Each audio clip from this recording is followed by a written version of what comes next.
Welcome to an engaging exploration of the political dynamics surrounding welfare in the United States, particularly within red states. Here, we delve into the fascinating paradox of urban centers that lean left amidst predominantly conservative landscapes. We invite you to join us as we unpack the implications of welfare utilization, addressing everything from socioeconomic conditions to policy debates, while seeking solutions that bridge the divide between these contrasting demographics. Whether you're a policy enthusiast, a curious reader, or someone invested in social issues, this discussion promises to be insightful and thought-provoking. The political landscape in the United States is often described as divided between red states and blue states. Red states, which predominantly support conservative policies, frequently express concerns regarding the implementation and use of welfare programs.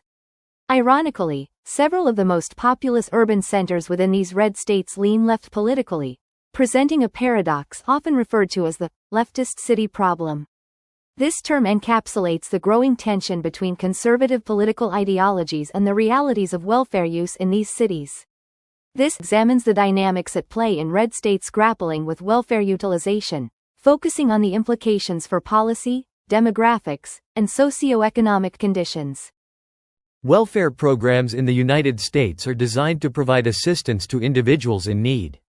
Typically administered at both federal and state levels, these programs include food stamps, SNAP, temporary assistance for needy families, TANF, and various housing assistance initiatives.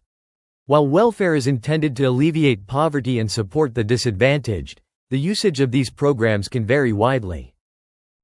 In red states, many citizens oppose welfare programs, often viewing them as enabling dependency rather than encouraging self-sufficiency. A 2021 report from the U.S. Department of Agriculture highlighted that low-income households in southern states, many of which are red, rely heavily on food assistance programs like SNAP. For instance, Mississippi consistently ranks among the highest in SNAP participation, indicating a substantial reliance on welfare despite its predominantly conservative political stance. The contrast between urban and rural areas significantly influences welfare use in red states. Urban centers often attract diverse populations, including young professionals, immigrants, and low-income individuals seeking better opportunities. As these cities become increasingly liberal in their political leanings, the demand for welfare programs grows. For example, cities such as Austin, Texas, and Nashville, Tennessee, have seen a surge in liberal policies in recent years, with corresponding increases in the usage of welfare programs. In Austin, the City Council has implemented measures to expand access to affordable housing and healthcare services. These policies, popular among left-leaning constituents, can lead to an increase in welfare program enrollment, raising eyebrows among the more conservative rural populations surrounding these urban centers. This urban-rural divide has created friction within red states. Rural voters often feel disconnected from the challenges faced in urban areas, leading to a perception that city dwellers disproportionately benefit from welfare at the expense of rural communities. This disconnect is further exacerbated by political messaging that portrays the welfare state as a burden on taxpayers, fostering resentment among those outside major cities. The phenomenon of leftist cities within red states raises important political questions. As urban areas become more liberal, there is a growing concern among conservative policymakers about the sustainability of welfare programs. Increasing welfare use in left-leaning cities can trigger debates regarding funding and resource allocation, potentially leading to cutbacks in welfare services. Furthermore, political leaders in red states may employ welfare use as a tool to rally support among voters.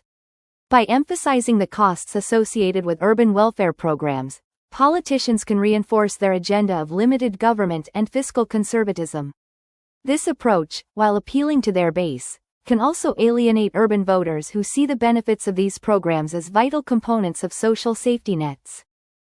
An example of this is found in Alabama, where Governor Kay Ivey has campaigned on reducing welfare dependency. Her policies aim to limit benefits and promote job training initiatives. While such measures may resonate with rural constituents, they can inadvertently hinder support for urban populations that require assistance, further deepening the divide between the two demographic groups. The socioeconomic landscape in red states complicates the welfare issue. Urban areas face unique challenges, including higher living costs, housing shortages, and an increased percentage of low-income residents. Studies indicate that many individuals who utilize welfare programs in these urban environments are working but still struggle to make ends meet. Conversely, rural areas frequently experience economic stagnation, with job opportunities dwindling and populations aging.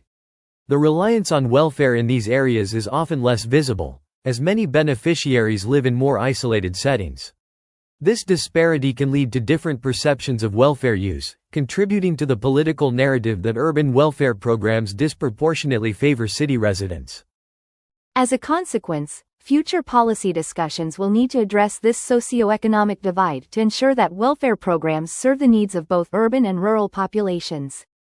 Proposed solutions include fostering improved job growth in rural areas and increasing investment in urban infrastructure, which can help mitigate the contrasting views on welfare. The issue of welfare use in red states is multifaceted, intertwined with political ideologies, demographic changes, and socioeconomic challenges. The presence of leftist cities in predominantly conservative states underscores the complexities of governance and resource allocation when it comes to welfare.